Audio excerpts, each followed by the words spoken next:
Hi, this is Eric from longboxreview.com. Welcome to the show. Today I want to talk about some new comics, or I guess some newer comics that I've read. These are issue ones from various companies. I've got a comic from IDW, one from Oni Press, one, in fact, from Marvel, and one from Alterna Comics. I'll be talking about those. But first, I wanted to let you know that I was recently on the George and Tony Entertainment Show, episode 182, that was recently released. And in that episode, George invited me on to talk about all things summer-related, summer vacations and activities and whatnot, and also what it means to be an Idahoan.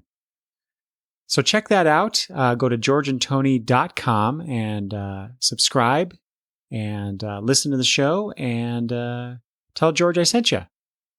So now let's talk some comics. First up is the new, it's new. I did say it was issue number 1, but this is the sequel to the 2012 series Saucer Country from Vertigo. It's called Saucer State. And this is done again by the writing and art team of Paul Cornell and Ryan Kelly. The colorist is different on this run this time. This is colors by Adam Grzowski with lettering by Simon Boland. And this is a welcome return for me because I really enjoyed Saucer Country. Saucer Country was, if you missed it back in 2012, it was kind of like a X-Files meets The West Wing, so to speak. And it was building up to this really interesting,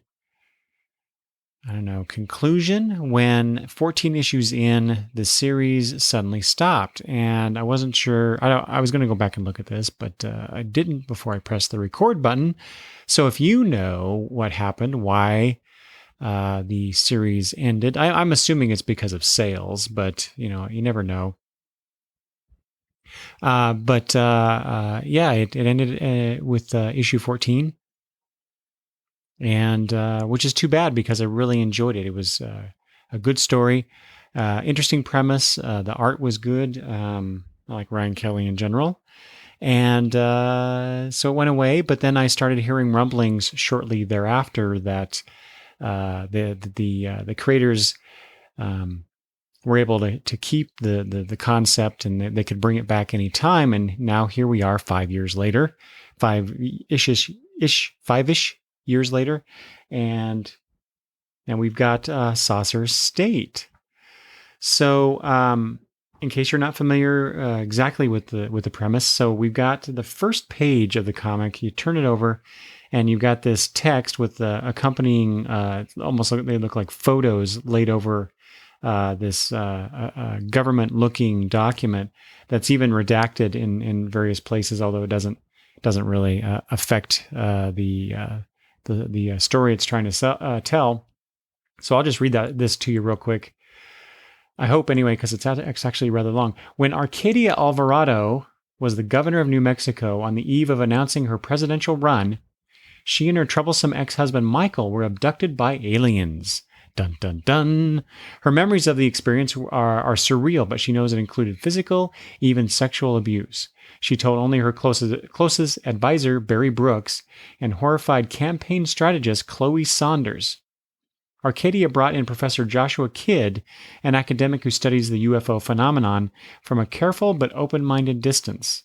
Together, as Arcadia became the Democrat candidate and finally won the presidency, that small team discovered that a very earthbound someone was attempting to manipulate Kidd and Michael with visions induced by a microwave device. Michael, in his youth, remembered meeting fairies, but they returned to give him a magic symbol to ward off the device's effects. The defeated president, in his concession call to Arcadia, referred to himself as property and said, quote, they, unquote, wouldn't let her find anything out. As she starts to use the powers of her new office to try and discover exactly what happened to her, whether she suffered at the hands of humans or aliens, Arcadia often thinks about the threat she remembers the alien leader making. You are us. You belong to us. Soon you will all know that. I guess I should have left the dun dun dun at that point, huh?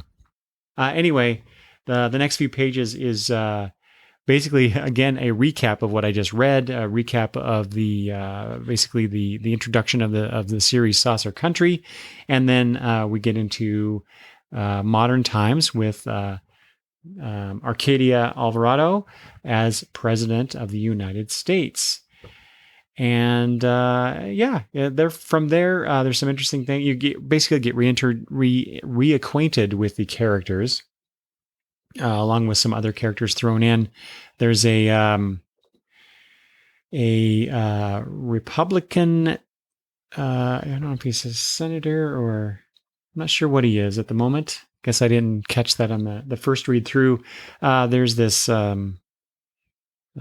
Republican person.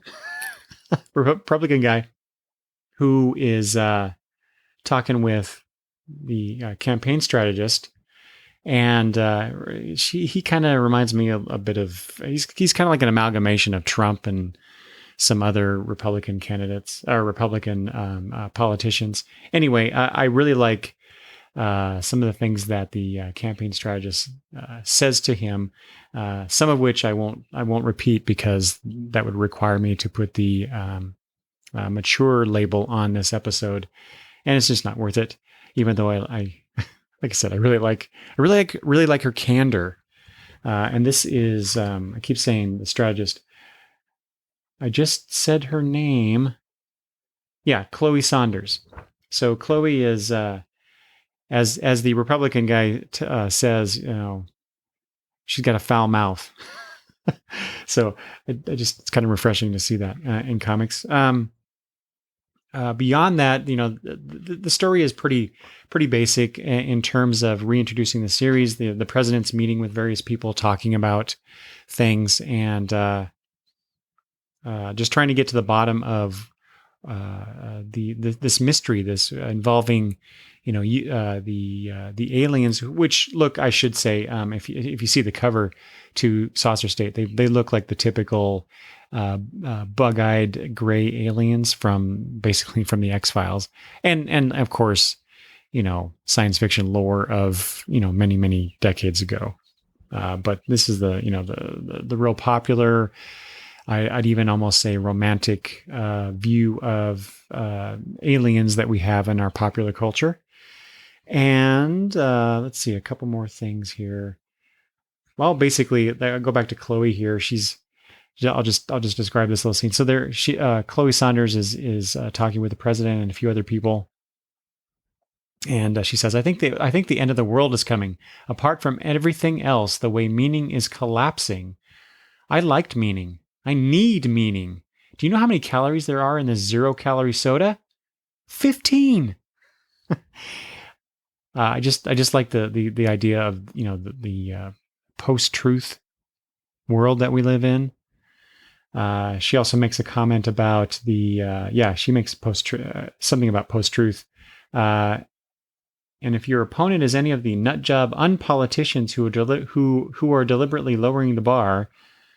Anyway, I'll get off the politics stuff here. But if you like politics, at least a comic book version, with aliens mixed in, and there is a big cliffhanger here involving the aliens that is a bit ominous, and actually kind of reminds me. And maybe it's just because this is involving a president and aliens.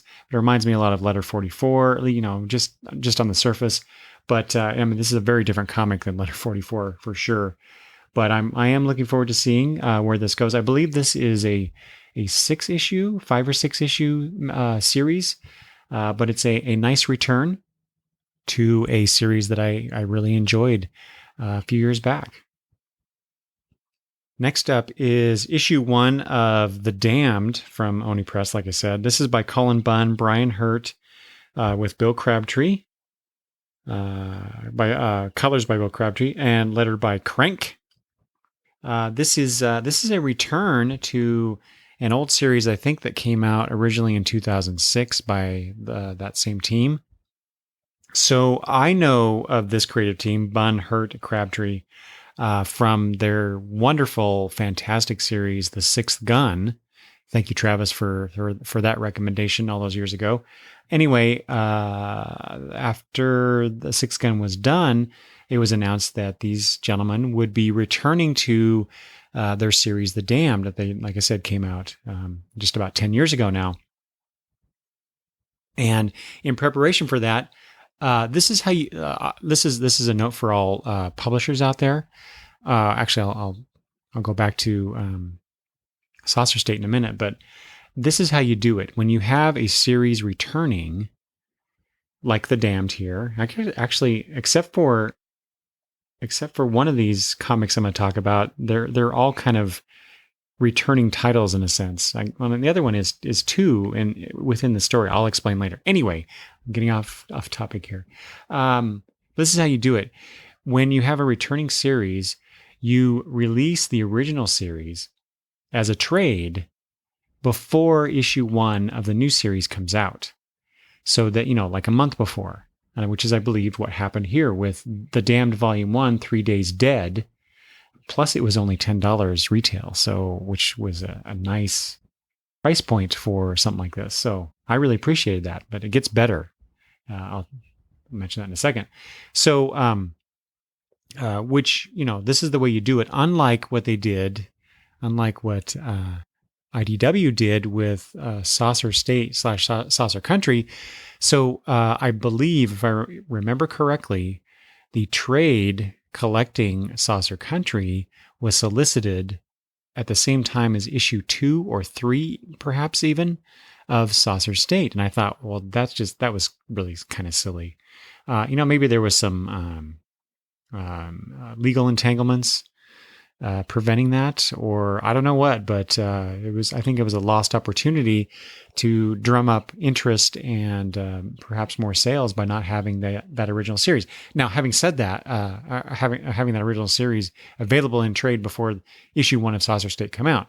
Having said that, however, you don't need Volume 1 of Saucer Country to get into Saucer State. You get enough of the sense of the story that you can dive right in. They did a really good job, Cornell and Kelly, getting you into the story with issue number 1. Same thing with issue 1, the Volume 2 of The Damned, which was, as I hinted at, only $1. First issue was $1. I don't know how they're making money off of a $10 trade collection and a $1 issue 1, besides volume, right? But I really appreciate it. And because I get my comics from DCBS, it was even a lot cheaper.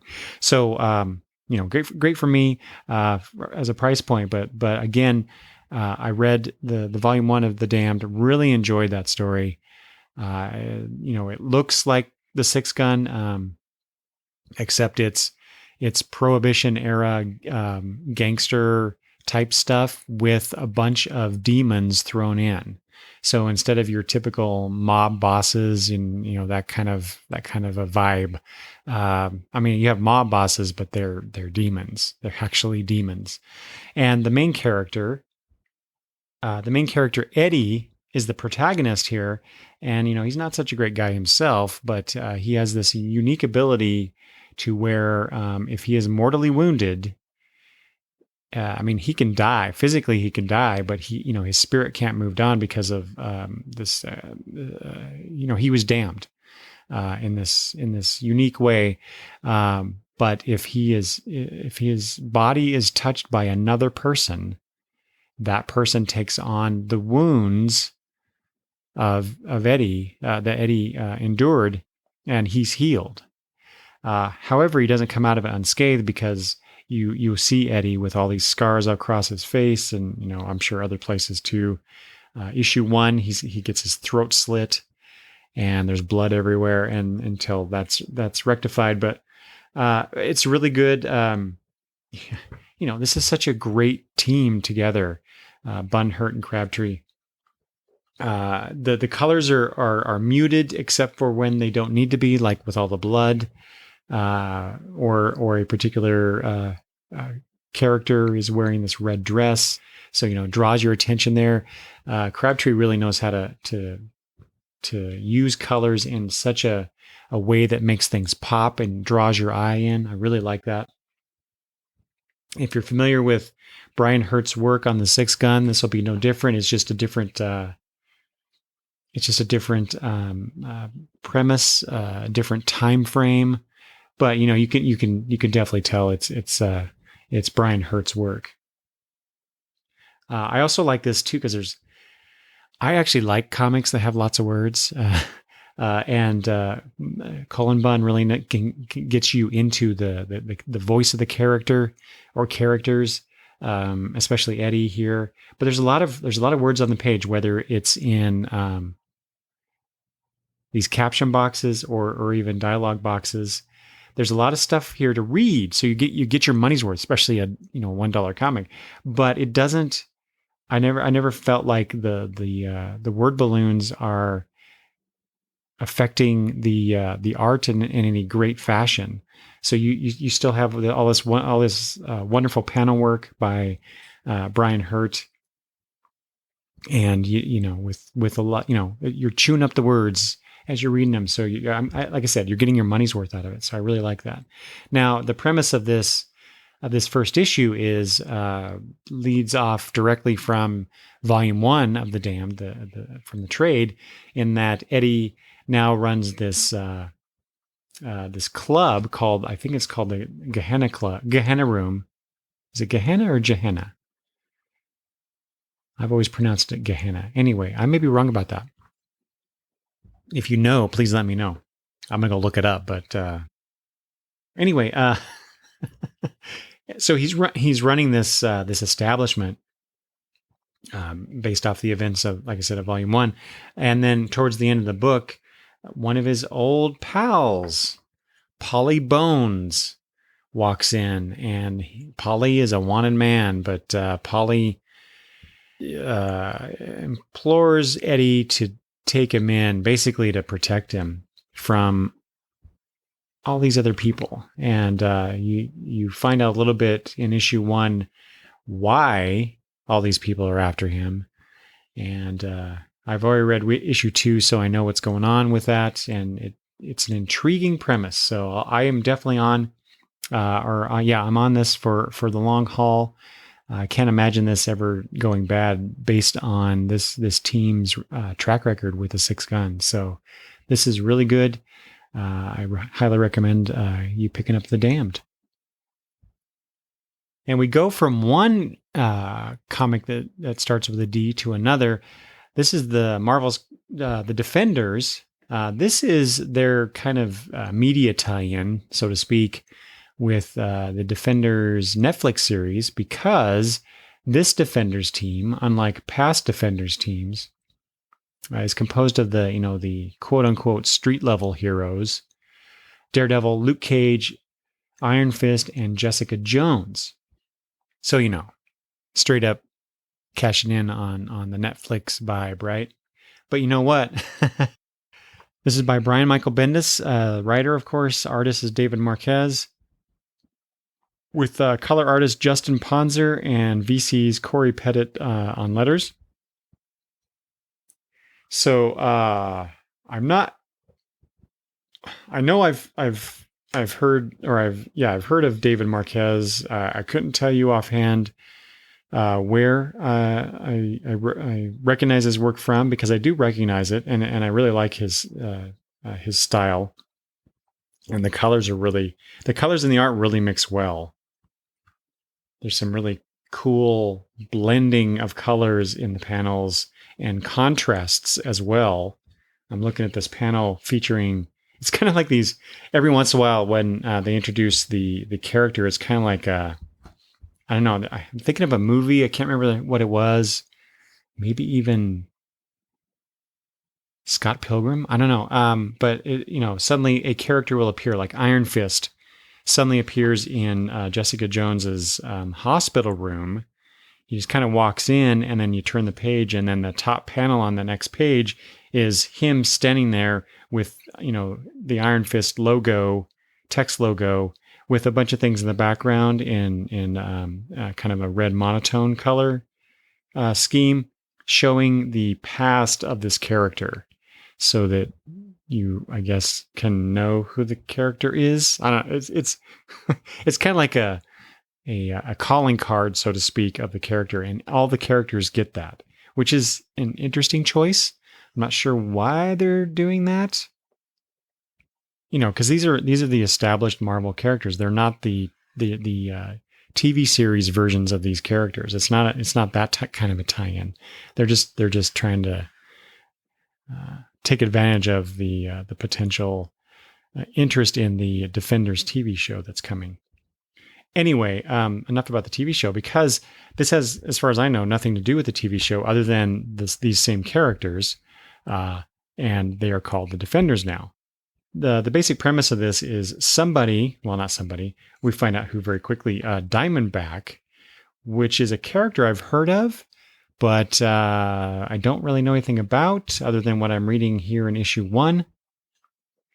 And he's a bit badass, but which is weird because I've never heard of Diamondback being like, a major player in Marvel Comics, but that is one of Bendis's specialties, though, is taking these characters that are kind of not as important as others and turning them into some, these major players in the Marvel universe. So I guess this is his attempt at turning Diamondback into that. Not only is he a badass because when he kills someone or tries to kill someone, as the case may be, he tosses these little diamonds, basically on the person or around the person that he's just killed, which, what kind of guy does that, right? And not only that, but he is somehow able to take on Luke Cage when Luke catches up to the guy. And why is Luke after the guy? Not just because he's Diamondback, and apparently they do have a history. I don't know that. I didn't know that before reading this, but apparently he did, or they do. It's because Diamondback shot Jessica Jones. And so Luke goes after him. Of course, that wasn't the only thing that happened. The guy, Diamondback, also shot a missile at Luke Cage, also tried to get Iron Fist and Daredevil. So they all kind of convene at the hospital room and figure out what's going on. As far as Diamondback goes, there's this great scene in here where, as the four main characters are out there pounding the streets looking for Diamondback, finding out where he is, Black Cat shows up because she was invited to meet with Diamondback, and she's basically going, "You dummy, you just attacked these guys, especially Luke Cage, and you don't realize that you're already beat." And Diamondback's all, Mr. Cool, and he's like, whatever. Maybe I flipped the script. And that's when, like I said, Luke Cage shows up and they get into a fight, and somehow Diamondback is able to turn the tables on Luke Cage.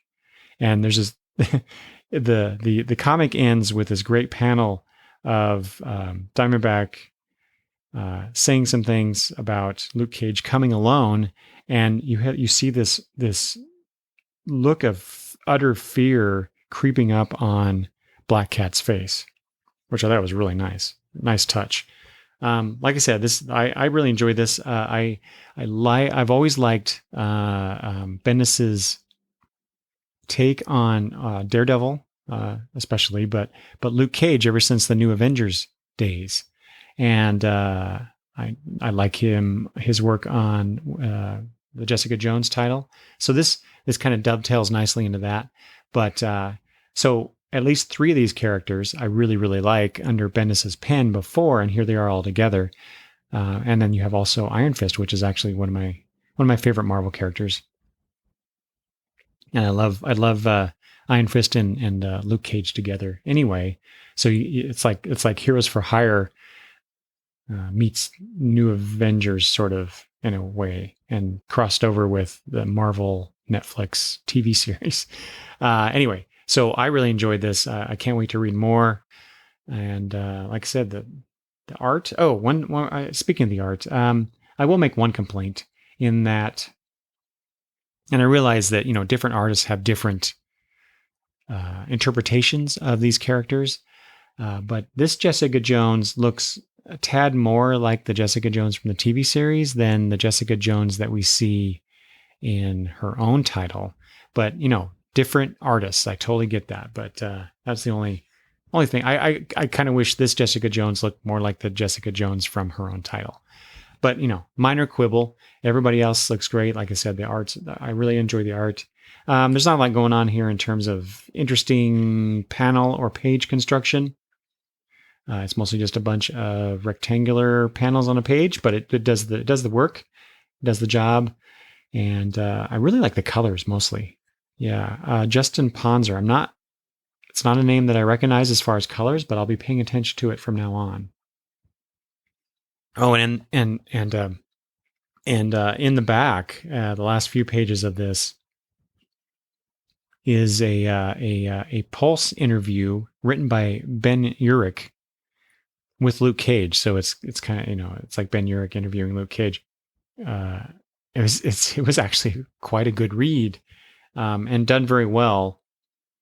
As if you read any kind of People magazine type things or whatever, this reminded me of that. But it was really interesting to get this side of Luke Cage, the personality, the non-superhero, directly non-superhero personality. I mean, he is the superhero, but I mean, that's one of the things I love about what Bendis has done with Luke Cage. He's turned him from this total hero for hire, badass kind of dude into this father and husband and community leader type person. And I really think that's a cool turn on Luke Cage. And you get a little bit of insight into the psyche of this character via this interview that's in the back. Yeah, I really recommend if you haven't read that part of it, or if you're looking for something interesting to read that's not your typical comic book, check that out. Check out issue 1 of the Defenders, but check out that interview in the back. I really hope they actually do more of that kind of stuff.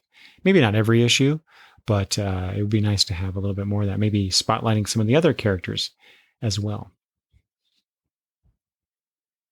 Okay, and finally, from Alterna Comics, this is Amazing Age, which every time I read that, I think that they're ripping off some other comic title, but I think I'm thinking of Amazing Heroes. Anyway, Amazing Age. This is written by Matthew David Smith. Story by Matthew David Smith, art by Jeremy Massey, colors by Christine Brunson. This is issue 1 of a 5-issue limited series, and this was $1.50. And I think part of the reason it was $1.50, perhaps, is that it was printed on newsprint. Although it doesn't quite look like the newsprint of my youth in comics, but it does. Here you can listen. Hear that? That's the sound of newsprint.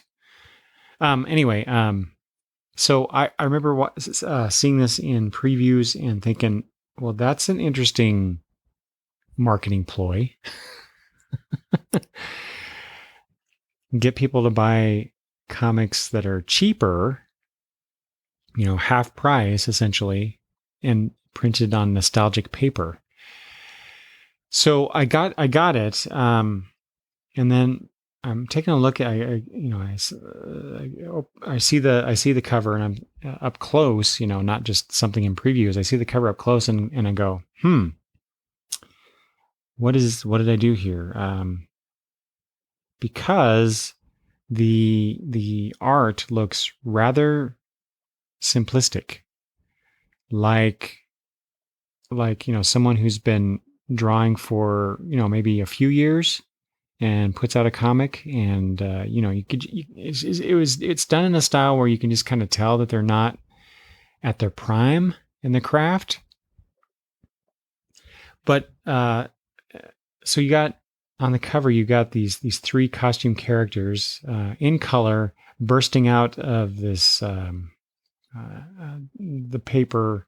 It says Massey after Kane, so I assume that this is a take on the cover that has Robin bursting through this ring, busting through the fabric or paper of this on this ring. Batman is there too, introducing Robin. I think that's the one that they're going for. But in the background are what looks like the older versions of these same youthful characters, or at least the heroic versions of these teenager-looking characters. But the drawings are a little slightly more sophisticated. So anyway, so I see this and I go, okay, what am I doing? So then, what did I get into? And then I turn the page and I'm like, oh my God, it's like the way that the characters are drawn, which is, they're not really bad. It's just, it looks kind of rough. And especially the lettering, I don't, there's no letterer listed here. And so I assume the artist did this, maybe the colorist, but it's really, I'm sorry to say, it looks a bit amateurish, maybe even more than a bit. But it's I get it. I'm reading the story, and it's your basic superhero fight with a bunch of robots. There's some banter going on, and that goes on for several pages here. I'm thinking, oh man, what is this? And then I get to a page where the fight's over with, and one character is thanking the other. This is, I think his character's name is Bladehawk, and Mr. Might, or, they shake hands. And then the next panel is showing what is obviously a young person's drawing, colored with crayon. And what it is, you turn the next page, and it's these two kids from 5 years ago. It says one of them has made a comic book, and that's what he does. He makes these superhero comics, and he gives them to his friends to read. And so you get introduced to Mike and Violet and Sam, who is the guy who created the comic book. Anyway, something happens to Sam's dad. We don't know exactly what, but then we find that out. Then it flashes forward 5 years, and Sam's kind of a dick. He's not really friends anymore with Violet for sure, and Mike has moved on. And then just as quickly, just like that, you turn the page, and Violet, after she and Sam get into this argument, someone pushes the Amazing Age comic, basically the one that I have in my hand, under the stall in the bathroom, and she picks it up and starts reading it. Oh, this is Sam's old comic. And Mike also finds an issue of this comic in his locker, and Sam has also found, although it doesn't show how Sam found his. We just see the result of him finding it. And I have to say, at this point, I'm looking at one panel here where Mike is looking at the comic, and the art, at least on that sample page, looks a little bit better than what I actually read in the comic, I think. Yeah, no, I guess not. I guess it's just the way, because it's a smaller size perhaps on there. Yeah, because it's basically the same thing. Anyway, it's just an optical illusion. So they're reading the comic, and all of a sudden they disappear. They, in this crackling, this Kirby crackle of energy, they're teleported away. And it turns out that Sam is now in the world, his comic book world. So that's pretty much it. It's pretty basic premise. Pretty basic. I don't know. It's just simplistic keeps coming to mind. It's there's not a lot of nuance here. There's not a lot of finesse to this. However, it's got a lot of heart, and that's what I really like about it. So there's a couple pages in the back of it called "Amazing Mail."